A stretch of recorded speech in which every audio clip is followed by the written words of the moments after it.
Hey guys, welcome to the podcast episode 6 called People in Your Life. Do they support you or don't want you to grow? This time I'm gonna start with the exercise.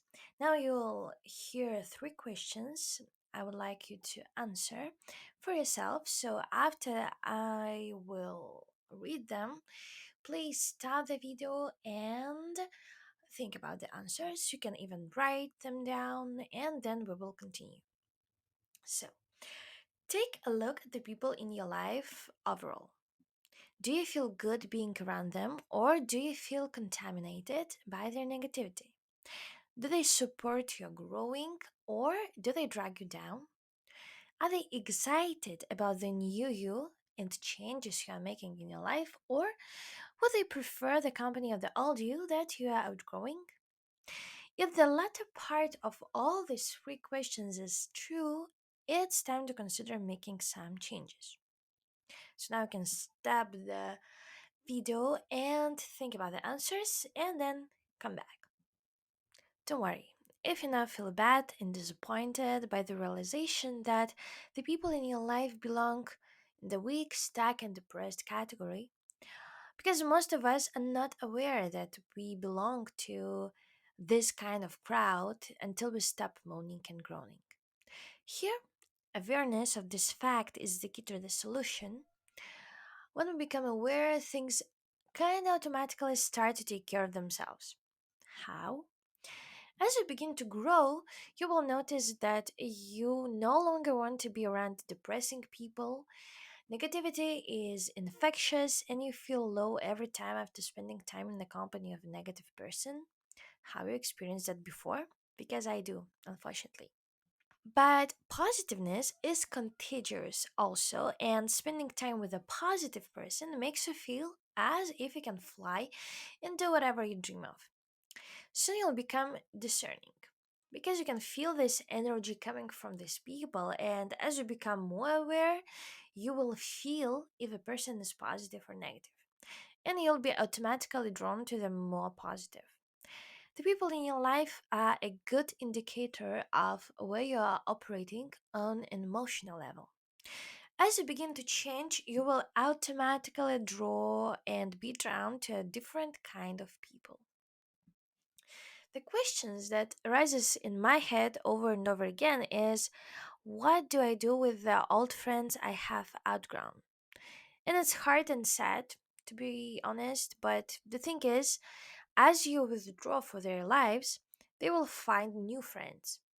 It's so simple and sad at the same time, of course.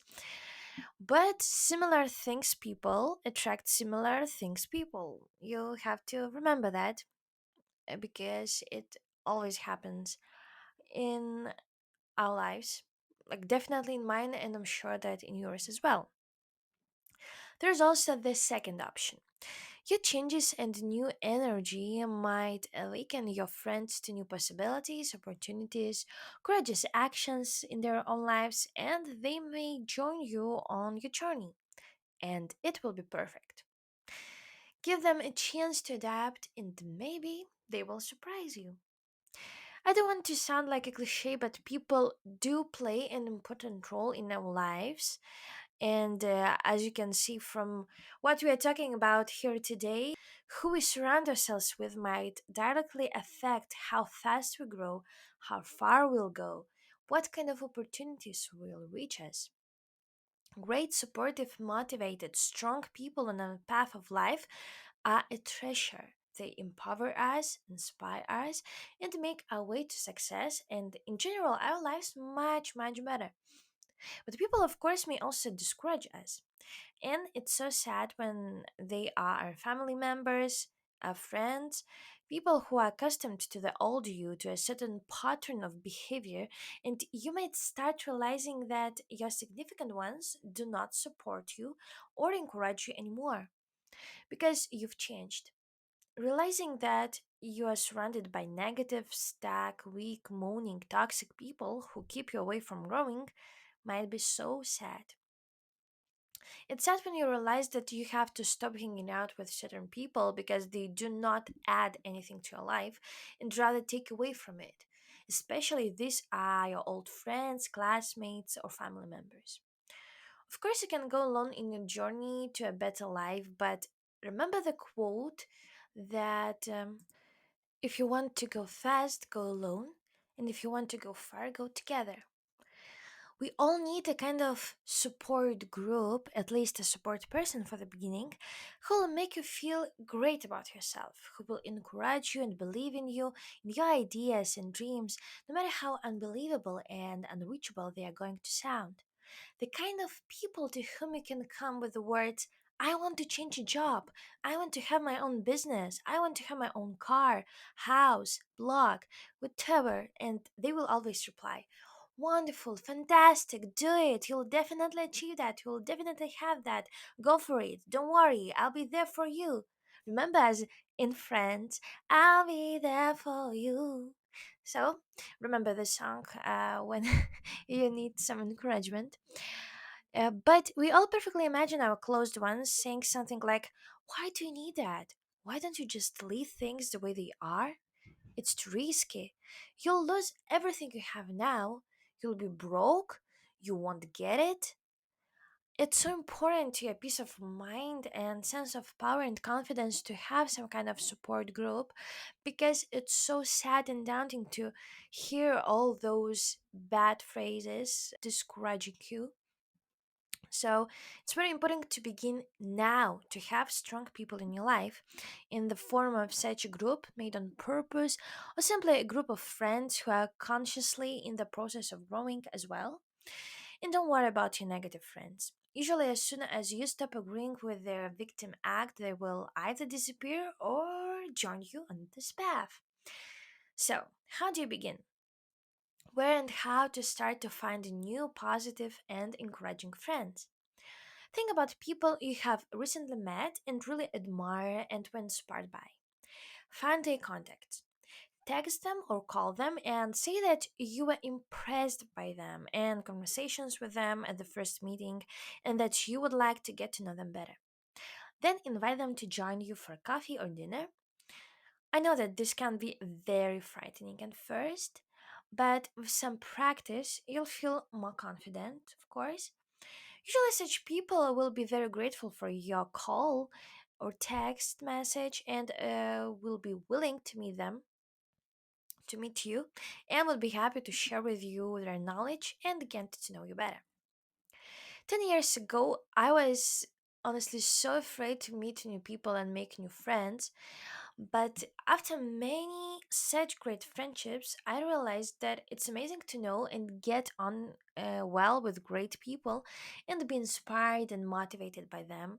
And now I have a fantastic, very supportive, and encouraging group of friends from all around the world for whom I'll be eternally thankful for their shared with me wisdom, knowledge, experience, and support. I try to give something from my point as well. I think it's great to have an opportunity to share experience and knowledge and exchange it. Here it's important that you make the effort, do the first step towards it. Many people just moan and do nothing to find a new positively thinking environment. They sit at home and feel alone all the time, but do nothing about that. And it's our responsibility to take our lives in our hands and do something if it's not okay for us and if we don't feel happy and satisfied with our lives. And it concerns many spheres of our lives: friendships, love life, jobs, hobbies, etc. Be a good friend first, listen to people, spend more time with the people who encourage you and make you feel great about yourself, from whom you can learn something new. Even when you get a few rejections, it's okay, it's normal. Just keep going. You'll definitely eventually create a group of friends who you'll enjoy and be grateful for. Pick someone you perceive as being a few steps ahead of you in personal growth and start hanging out with them. It will be great for your self confidence when you eventually find out that you're way ahead of them in many areas. We do tend to greatly underestimate ourselves, unfortunately. A good place to find such people is at self improvement classes, seminars, workshops, and so on. There you will meet people already on the path of personal growth. You will have so much in common, and the likelihood is that you'll find more openness with such people. My personal experience of the last half of the year is a great example for this statement. I participated each month in the workshops and seminars from people working in NGOs, and I was so amazed at the beginning how many great, talented, motivated, and inspired people I met there. It was surreal. I was so happy. Now we have this special bond. We motivate each other in our big dreams and ideas, in our first steps towards that. And every time I feel fear or I'm discouraged, I know that I can always call them or text them and they will listen to me and encourage me. And they know as well that they can call me and I will listen and encourage them. And it's such an amazing feeling to have such a support team in your life. If you're listening to this podcast, people know that I'm so proud of you and so thankful for our amazing friendships. Love you. And sending big, big hug. The next rising question I'd like to discuss today is what to do if your boyfriend or girlfriend is dragging you down and does not want to support your changes. Actually, it might take a while for them to realize that they have more to gain by our growth. Firstly, they might be simply threatened by your changes. And it's okay, it's normal. Next, they may start worrying about you in a positive or negative ways. You become kinda unpredictable to them. They don't recognize you anymore as old you, and your independence is worrying for them. The only way it can work is through changes on both sides, conversations, and adapting. Very often, they may try to manipulate you, but it won't lead you anywhere. Unfortunately, because of such a situation and unbearing changes, the relationship may end its existence. And usually it's for good.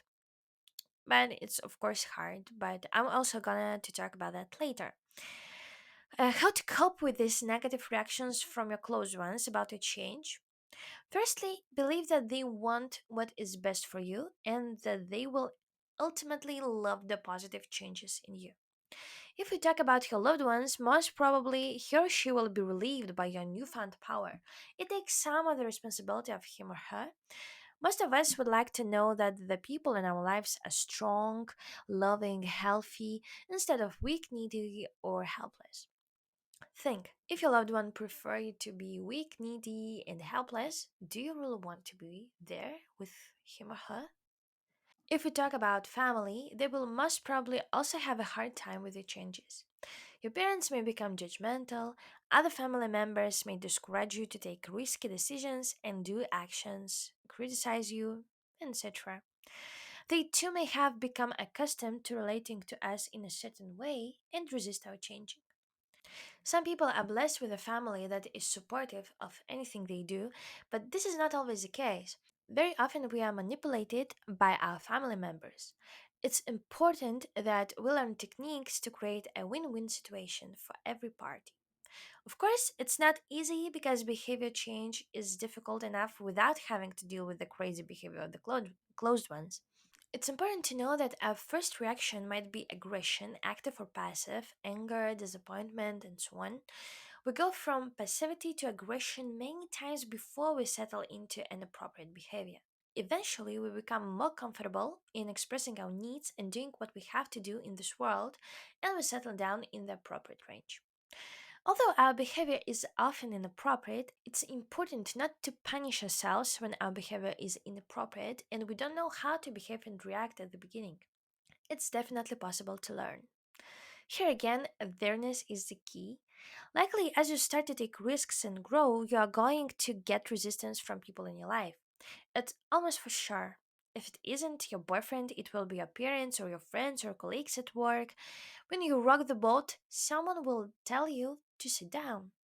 Don't feel surprised or shocked. It's their way of defending their security. Often they don't even know what they are doing and why. In their minds, they are right and just want to protect you from crazy ideas. Probably you have all heard such words. It's for your own good. You'll remember my words one day, and so on. What is important is that you know what is happening and why, and you can confront it. It will also help if you acknowledge others when they are supporting you. Let them feel good when they are acting in a nurturing way towards you. Send them a loving text or call them and express appreciation. Do something that will make them happy. This will reinforce the kind of reactions from them that you are seeking for and will help you focus on their contribution rather than negativity. You can say such words as, I can see, I can understand why you are feeling, why you think so. All this change is difficult for me as well, but I need to do this for my own growth. If I don't, I know I will feel bad and to hold a lot of resentment towards myself and towards you. Or, I really would like and appreciate your support. I know you're feeling a little neglected right now, and it's normal. It's not, and it's natural. I want you to know that I love you very much. What can we do to improve the situation? Moving on, one of the reasons we are so disappointed by their reaction and we react so hostilely when others don't support us is our need for approval. Whenever we get upset at the comments of loved ones, it's a sign that we are still acting like a child. Guilt is another sign. Guilt and hostility often mask our anger at ourselves and others that we are not able to break unhealthy ties with our loved ones. When you become clearer and more adult about what you need to do in order to grow, your closest people will be able to say anything they please and you won't be affected. You won't react like before. You can simply give them a big hug and say, I love you, but I have to live my own life. End of the story. No groans and moans about how badly they are all treating you. No hysteria. Actually, your need to please people around you shows what you have to work on yourself. And that might be stepping into the role of an adult or letting go emotionally of the role of child. It's a paradox, but cutting childlike relationships with others and creating more responsible ones allows you to act much more lovingly towards other people in your life. And it's difficult but totally worth it. The less you need someone's approval, the more you're able to love them. Look at people in your life as practice. The way you react to them allows you to see what you have to work on yourself. You can practice letting go of inappropriate reactions for them and developing more responsible ways of behaving. So, actually, these hard times with your loved ones give you an amazing opportunity to look inside and look at them as mirrors of what you still need to work on in terms of your personal growth. One remark: if you still cannot deal with your closed ones now about their destructive behavior towards you, at the beginning it will be best to make some distance with them until you learn to behave and react more on adult level. Also remember, be your own best friend. Whatever you are doing, don't put yourself down, don't criticize yourself. It's so important. Work slowly but surely. Begin to discover which is the path of your heart and which path in life will make you grow. It is the path to take. You will be positively surprised when your loved ones eventually will start to understand and respect that. And if not, your new strength will allow you to break unhealthy ties and establish new healthy ones. Here, I'll stop for today. Thank you so much for listening. And I hope you'll find your super amazing support team and you'll become such to others. Take care and see you soon. Big hug and bye.